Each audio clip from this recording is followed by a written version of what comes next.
This video was brought to you by Brilliant. The United States is the world's remaining superpower. Its support for Ukraine has been vital in them being able to repel the Russian invaders. Its GDP per capita is high, its economy is strong, and its nukes are plentiful. However, despite these advantages, it seems that the US isn't exactly leading the world when it comes to life expectancy. In fact, on this metric, the US performs pretty miserably. So, in this video, we're going to have a look at how the US's life expectancy compares to other countries, what factors lead into this, and whether it has a chance of improving.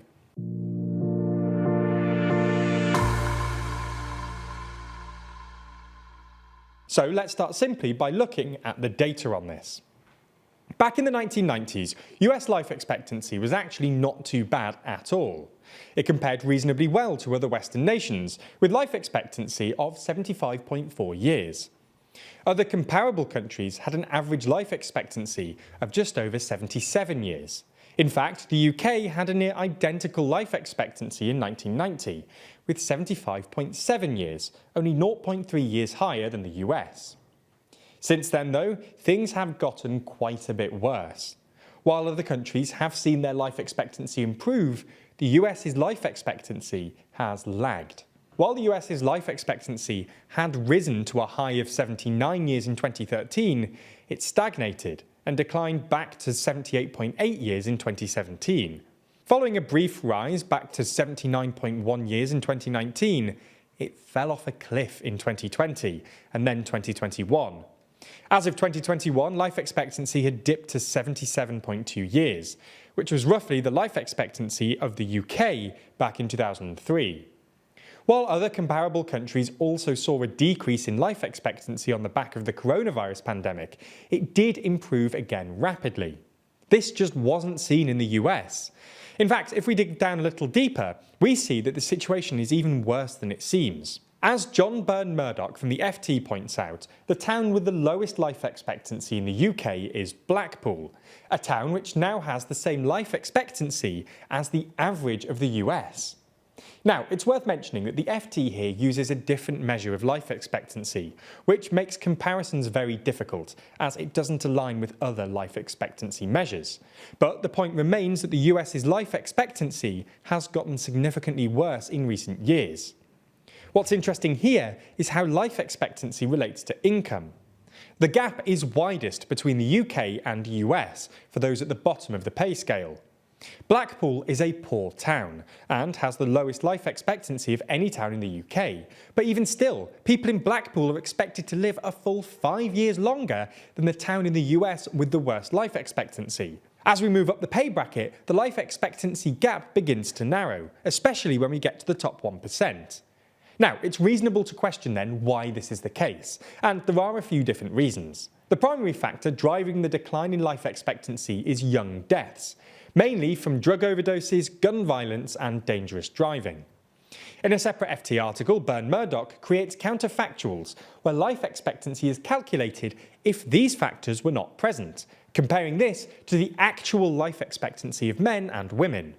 Now, the gap between life expectancy of men in England and Wales and the US was 3.6 years in 2019. Now, if we compare that to the counterfactual with no drug-related deaths, this tightens to only 2.9 years. If we look at the counterfactual with no homicide and suicide gun deaths, this tightens to 3.2 years. Without road deaths, this tightens to 3.3 years, and without drug, violence and road deaths, this tightens to 2.3 years. The gap in life expectancy between women in England and Wales and the US was 2.9 years in 2019. Again, looking at the counterfactuals, we see that they tightened to 2.6 years with no drug-related deaths, 2.8 with no homicide, suicide or gun deaths, 2.8 with no road deaths, and 2.4 with no drug, violence or road deaths. Of all of these counterfactuals, the most shocking finding is that the opioid epidemic in the US has wiped out a year off of life expectancy for males. Now, you may be wondering how this stacks up to the amount of lives lost to COVID. Again, the data we were looking at only goes up to 2019. So, there were in total about 9.1 million years of life lost to COVID. In 2021 alone, there were about 9.4 million years of life lost to external causes. That's drug deaths, driving deaths, etc. The point here is that while the US did certainly lose a lot of life to the coronavirus pandemic, even more life was lost to these causes. Again, a good way to compare this is by looking into the counterfactuals.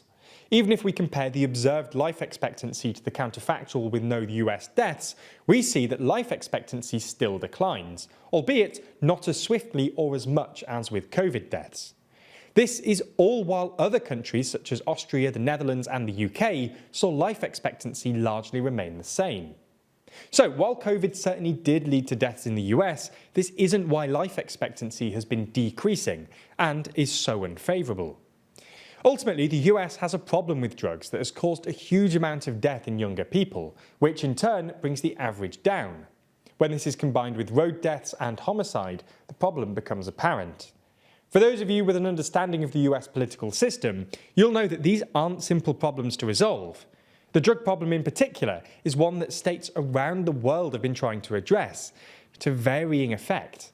Similarly, the US has a relaxed approach to gun ownership, which, as a result, has led to higher homicide rates. And again, the US has a relatively low legal driving age, with it being as low as 14 in some states.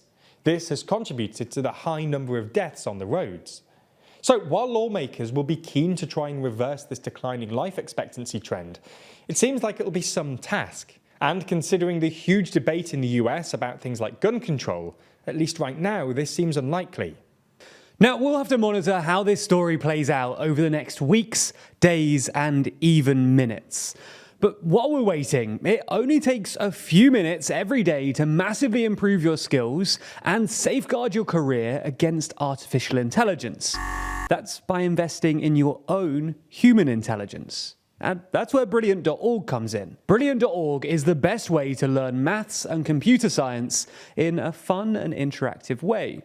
Brilliant has thousands of lessons from foundational and advanced maths to AI, data science, neural networks, decision making, and more, with new lessons added monthly. That logical decision-making course is super interesting too, using principles from maths and science to help you reach your own decisions. And I'm not naming any names, but perhaps some politicians ought to get a Brilliant account. Anyway, you can try everything that Brilliant has to offer for free for a full 30 days by clicking our link in the description. Plus, the first 200 TLDR viewers to do that will get 20% off Brilliant's annual premium subscription. Thanks for your support, and thanks for watching TLDR.